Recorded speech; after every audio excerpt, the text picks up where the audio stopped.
With the 2021 competition of Rainbow Six Esports well and truly underway, I wanted to go through a weekly roundup of some of the best and interesting things that I saw from each region. We may have only had 1 week of competition so far, but there's been so many interesting things already from loads of different teams, and so in this video I'm going to bring up some of the things I found the most interesting. We saw all sorts of things in the first week, from players changing roles and jumping onto new operators, new weapon combinations, metas and return of old metas. We saw teams that were in a bit of a slump last year looking good and potentially returning to form, teams doing the opposite where they looked good last year and now they're not looking so great, and so I just thought I'd go through all of it and round it up. I'm going to work to try and make this a weekly show, and the playdays are a bit messed up between the regions, so I think it makes more sense to do it on a weekly basis instead of on a playday basis. Look out for these videos once a week and drop in the comments below if there's anything or any team in particular that you want me to focus on for the next upcoming one. And honestly, I just gotta say, having the competition back has just been such a joy. Like, it's just so nice to see all these teams competing again, and it's something I look forward to every time that there's a playday upcoming. It feels like I've been missing something for the last 2 months. Even with the odd competition and major here and there, it's just not the same as having regular playdays throughout weeks. So if you enjoy this type of content or anything about Siege in general, drop a subscribe as there'll be a lot more coming to the channel, and once you're done with this video, if you enjoyed it, a like and share would be appreciated as it helps the channel grow. And so with all that out the way, let's get into it. Okay, so before we jump into any region in particular, I thought I'd go through a couple of things that I noticed that were transferable through all the regions and weren't just prevalent in one in particular. We saw some cool metas that we haven't seen in a while that returned and came back to the forefront, and a couple of cool weapon combinations and other little bits and bobs. Okay, so firstly, we saw a lot of Mute and Mozzie, similar to when we saw the Mute and Mozzie meta at the start of 2020. It was always strong, it's just that Jaeger and Wamai was so strong at its peak when Jaeger could catch 2 projectiles with 1 ADS and Wamai had a shield. It makes sense actually that we would see Mute and Mozzie return, as it never really became a bad meta or anything like that. It's just that when Jaeger and Wamai were at their peak, they were just so strong that you were better off taking Jaeger and Wamai, and obviously there's limited spots on the defense and you need certain things like intel along with Jaeger and Wamai or Mute and Mozzie, so I think that people just decided to go with the stronger alternative. But now that they've both been nerfed and with all the changes with the Gon 6 and certain other things, I think that it makes sense, like I said, to see Mute and Mozzie return. And I know it can be frustrating, especially as a player, but I find it quite interesting, to be honest with you, and it's cool to see the placements and how it can lock down a whole area of the map.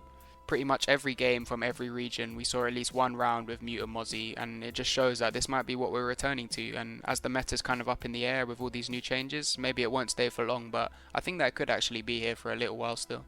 And from a gameplay perspective and a viewership perspective, I'm actually okay with that, especially compared to Jaeger Wamai, where there was so much downtime throughout the rounds, as long as we don't have that stupid mute bug that we had last year. And if you don't remember, here's a funny clip from GSA last year to show what I'm talking about.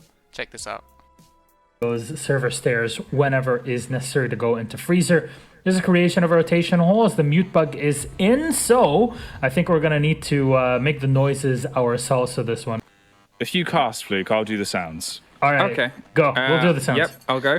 Well, we start to see some approach of pressure here as he fires straight towards the bomb chassis, which is making strange sounds, but it's just part of the new patch that we've had. Out of breath, Uno drops down and heads his way underneath to get a big rotation, heading towards Freezer, but as... Obviously there's limited spots as well in defense, and you need certain operators like wall denial and intel if you're going to be using Mute and Mozzie in the roam or like to lock off an area of the map style of way.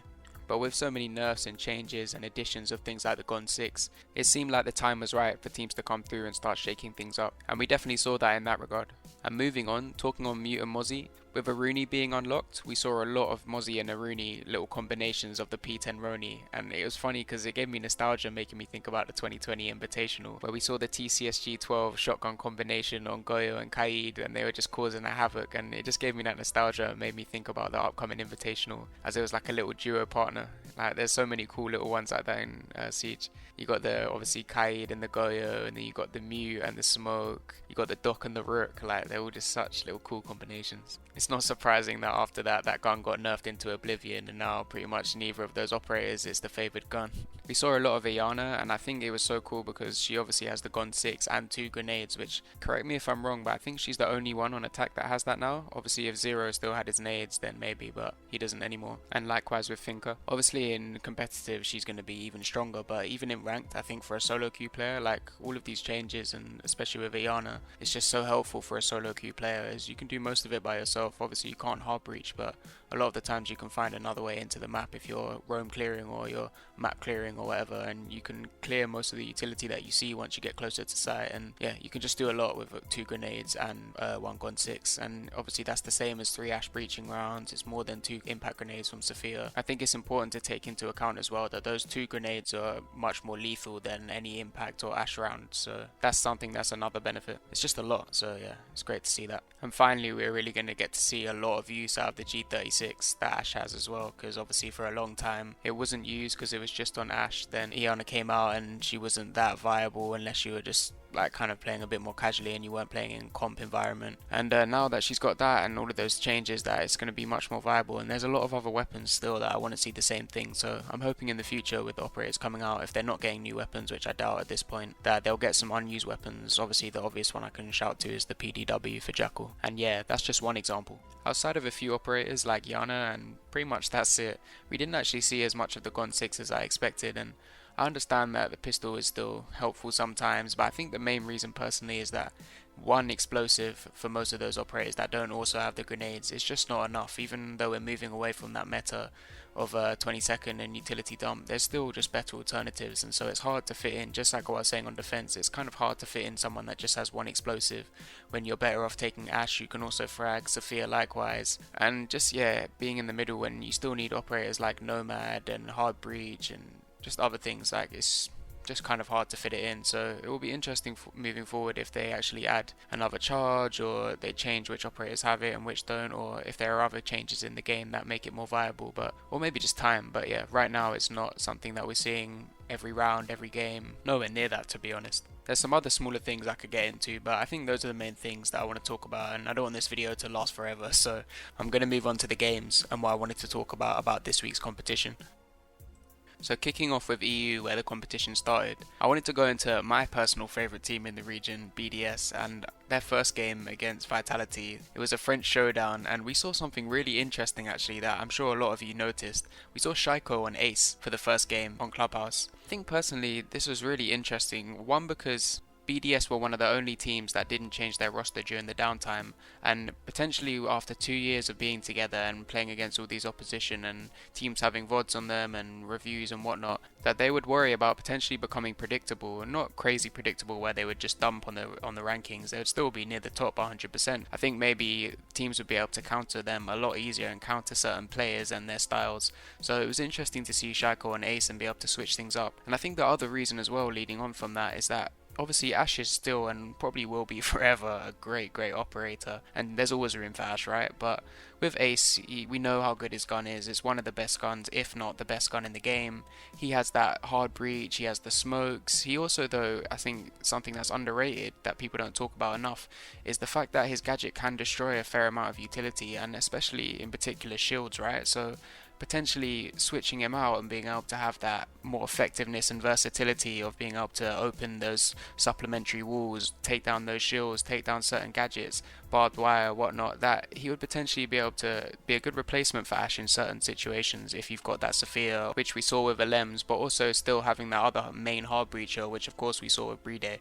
So there was still room for him, and like I said, I think when you see like Ash and Sophia and whatnot, I feel like that's a good alternative having Ace right there, and it was so interesting to see. He did go back to Ash in their second game, but I think it was a cool change to see. And even on a personal note for Shaiiko, I just think it will make him less predictable. And of course, he's one of those players that you might know that he's going to swing this corner, you might know where he's coming, but you just can't beat him. So I think regardless, it just works out well for him that people aren't going to expect that, and again, he can't be as easily countered, and he can play different operators and still be able to put nice frags on the board and do his job well. We saw Rogue, who there are a lot of questions being asked about before the start of this season because of how things went in Stage 2 of last year, have a rough start on Playday 1, taking a 7-2 loss to newly promoted Kavana Gaming. They did, however, finally, after a long drought, bounce back in their second game, taking a massive comeback against Vitality, where they were 5-1 down at one point and still managed to bring it back and take an overtime win. And really, it wasn't the most convincing performance, but honestly though, sometimes all you need is just that win to bounce you back and have you in the right momentum. And we know that team's got a lot of quality in it, so maybe that's all they need really to get back on the right foot and start moving forward. And it would be unfair not to mention as well that they did pick up Cryan and move Leon onto a more supportive role. So they've had some changes themselves, and maybe that's what they needed along with the win to get back in the right direction.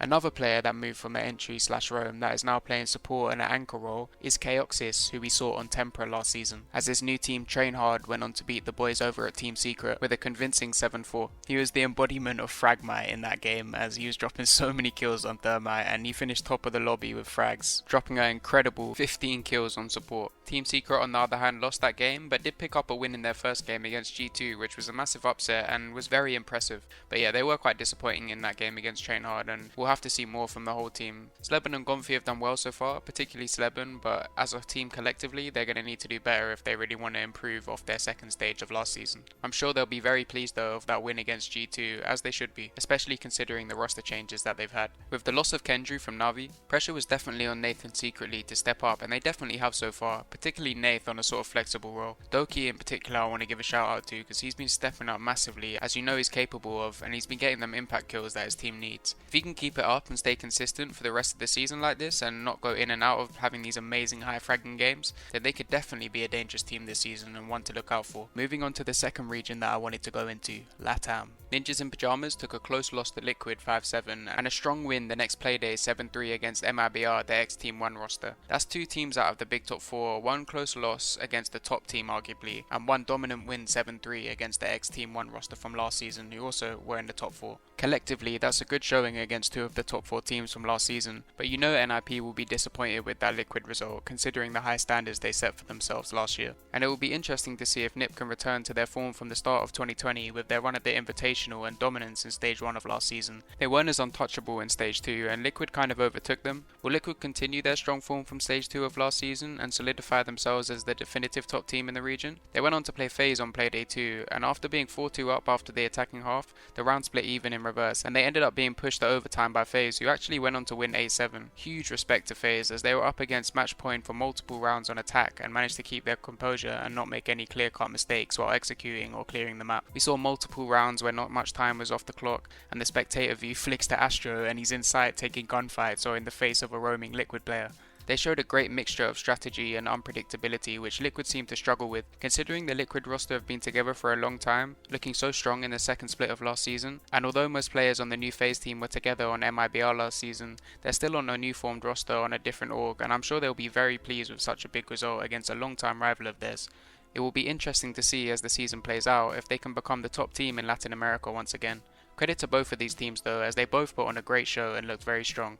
NIP are my favourite team in LATAM personally, and one of my favourite teams in the world, but they're going to need to have a very strong season to secure the top spot if FaZe and Liquid continue to play like that week in week out. And finally in LATAM, I wanted to go over the new Team 1 roster and ex-Black Dragons roster. They put on a respectable showing last year and had a solid season for themselves last year and look like an interesting team to watch for this season. They're now on a bigger org and it will be interesting to see if they can push on and pressure the standard top 4 teams in the LATAM region. They picked up a definitive win on the second playday against Ints 7-2, and we know they have very talented players like Lagones, so now it's just about seeing that transferred into good strategy and points on the board. I actually considered picking this ex-Black Dragons roster for my teams to look out for in 2021 for my previous video for the LATAM region, but I ended up going with FaZe. Regardless, keep an eye out for these guys. Okay, moving on to the big boys and my favourite region to watch without a doubt, North America. And I've just got to say before I get into any point in particular, LAN is honestly just great. The LAN across the room smack talk is hilarious to have back, and we've missed the great clips that we've had from over the years. And obviously the quality of gameplay is just so much more improved and so much more balanced on a LAN build. We've only had one playday so far, but yet again it looks like North America is going to have no weak links when it comes to teams, and any team is capable of turning up and beating anyone. You love to see it. It means no dull games. The NAL season kicked off with a bang, and what a first game of the season it was between Soniqs and Disrupt. After Disrupt Gaming came through strong in the DZ tourney coming first, there was a lot of expectation on DG in the NAL league. J90 specifically had a great showing at the DZ tourney, and in their first game of the NAL against Soniqs, he had 2 clutches in 5 rounds, one of them being an ace, and he was 12-2 after 5 rounds. If he keeps playing like this, he's set to have a great season. He did however slow down massively on the second half on attack without a single kill. If he can build consistency and play like he did in the first half, he could be one of the top performers in all of NA and help drag his team over the line to victories week in week out. DG are one of those teams like TSM, OXG, BDS and NIP that are very enjoyable to watch. It's not a surprise that BDS and NIP are 2 of my favourite teams. Anyway, for J90, it's a great start to the season for him. Soniqs also looked very good, considering all the roster changes as well and strategy adjustments. They looked very good for a first game. A lot of these XE United players I think have a lot of talent, and I think they can be a much more successful team and have a better season with a more structured environment in IGL as well, like Super. Great win for them against DG, and considering it was their first game with the full roster, they should only get better from here out with more games under their belt.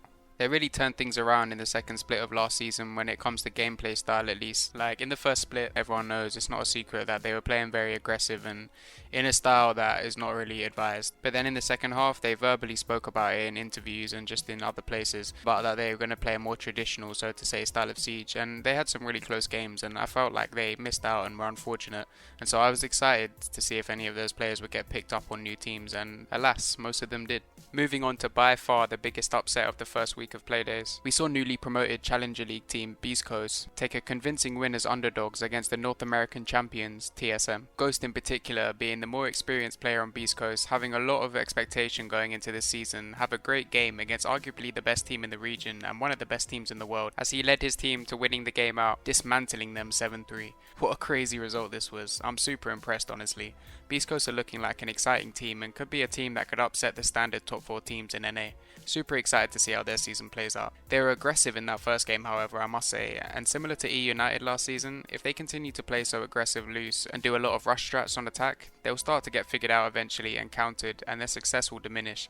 They did, however, on defense show a great variety of aggression and patience, and if they can keep switching between these two styles, they could become very unpredictable, and that's something that's super hard to deal with and can bring you lots of success. Being too passive becomes too obvious and can leave you suffocated, especially on defense, whereas too much aggression is also too predictable and often leaves you in a man disadvantage, which usually leads to a round loss.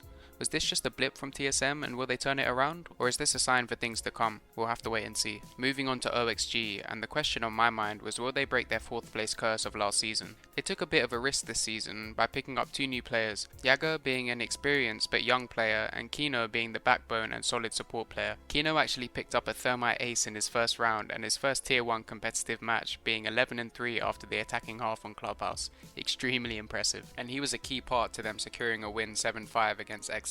Now the final game that I want to get into is by far for me the best game of all the competition of week 1 so far, and that would be DarkZero versus Mirage. I was so excited for this matchup as there were so many different storylines, and I knew it was going to be a banger as soon as Coastline appeared as the map that they were going to go to. I like the bans that they went with, maybe some target bans in there. I like banning Sophia on Coastline personally too, even in ranked, as she's so strong and has such a high pick rate. She's almost always bought, and a lot of players main Zoth on Coastline. And let me tell you, the first round couldn't have been any closer. Check this out. Themselves into showers. That could be a problem for them. There's the first cutoff from Houghton, but he fails to account for the players moving in for the main door. He'll be immediately traded out by Skies. Everything falls to the defenders. It went on to be a very defender-sided Coastline, with both teams taking 4 rounds on defense and 2 on attack. I was very impressed with both teams, and specifically Mirage because they're the newer team to the league, in their patience and discipline. Oftentimes we would see a 3-3 or a 2-3 in the mid-round or something similar where Mirage had even or greater man advantage, and instead of throwing away the lead or getting too aggressive and making a stupid mistake, they were patient in the mid to late round and forced the attackers to execute and ran the clock down as much as they could. A lot of rounds they won where they came down to time, where they were playing out the round perfectly. For me, this is the type of Siege I like to see. Good fundamentals and avoiding taking unnecessary risks. DarkZero on their attack were managing to get the things done that they needed to, like map control and getting rid of certain bits of utility, but it just seemed like Mirage wouldn't give them any extra inch and they really had to fight for every single round. And to be fair to DZ, we saw the same thing come out of them on defense, very tidy, and Mirage really had to scrap for every single round to get what they needed. I wanted to bring up one round specifically of Mirage's defense, because outside of one round in LATAM where we saw FaZe take the Tachanka and be killed as the first kill of the round, off the top of my head I can only think this was the first time where we actually got to see a good application of Tachanka, even though they did go on to lose the round. We saw Tachanka being combined with Smoke playing on Cool Vibe stairs, Tachanka in pink behind the bar, and having Jaeger on the door that's looking into Hooker to the outside, behind Smoke's shield. With the range of Tachanka's gadget, we saw him all cozy and tucked in the back of pink, firing bolts off down onto the Cool Vibe stairs, as Dream played the tight angle with Smoke on the shotgun, and occasionally looked onto the Hooker door and pre-fired through the rotate. We had Benji on Jaeger playing the vase spot, holding down the hookah door and taking the gunfights when need to be onto it. I think this combination was really nice because Smoke was able to focus on the hookah door with Benji, while Tachanka just completely locked off the cool vibe stairs and just made it not possible to push, and if someone did try to run through the fire, you had Dream there close with the shotgun. It didn't work out as they would have hoped because they didn't have the intel to know that no one was pushing up blue stairs anyway, along with Hyper just doing what he does best and picking up a 2k to turn the round in their favour. But places like this where it's likely that attack is going to push, it's cool to see this Tachanka with the smoke and basically be able to lock off a whole area of attack regardless of what the attackers want to do. And the fact that it has so much range meant that he was able to tuck in somewhere cozy and not have to worry about exposing himself to too many angles while he was firing it. I love to see this strategy and teamwork of players bouncing off each other and supporting one another in different positions. It was nice to see, and hopefully over time we'll get to see more Tachanka, but he just isn't strong enough right now to justify being a mainstay on the defensive lineup compared to so many other good operators. But regardless, it was cool to see how he could be used. Hot and Cold really held his own against his former team, narrowly missing out on finishing as top fragger, dropping an insane 17 kills, but Hyper crazily one-upping him and doing what he does best, going nuclear with 18. You could definitely tell Hot and Cold had a point to prove, and hats off to him and Hyper too, and you could tell they were both fired up. So many close rounds, and after Mirage being 5-2 up, DZ managed to pull off the comeback, bringing it to overtime, and it ended up being a 2v2 in the final round with Mirage having the blue bar side control. But it was the man on cool vibes, Hyper of course, being the difference once again and making some nice closing shots to win it out for them 8-7. I think to summarize, I think that although NJR had a disappointing game, it was completely understandable, and outside of this, I think everyone else on DZ stepped up and had a solid or really good game frag-wise, and were able to turn the rounds in their favour. It was such a defend-decided map, and DZ having defense first in overtime put them in the driver's seat. Great game though from both teams, definitely the best game of NAL Play Day 1, and I'm looking forward to what both teams can do moving forward. And that is where I'm going to round it up. I'd probably be here all night if I was to go through everything, as there was so much to talk about, but go back and watch the VODs on the Rainbow Six channel on Twitch if you missed any of the games. There were some bangers, and honestly I'm so excited for the next week, and it's going to stay that way until the end of the season.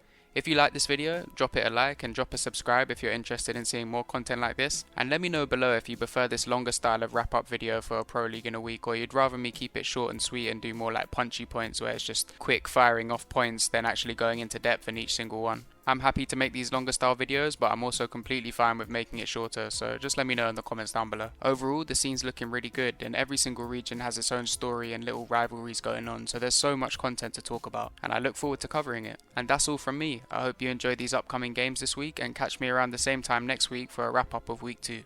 Peace.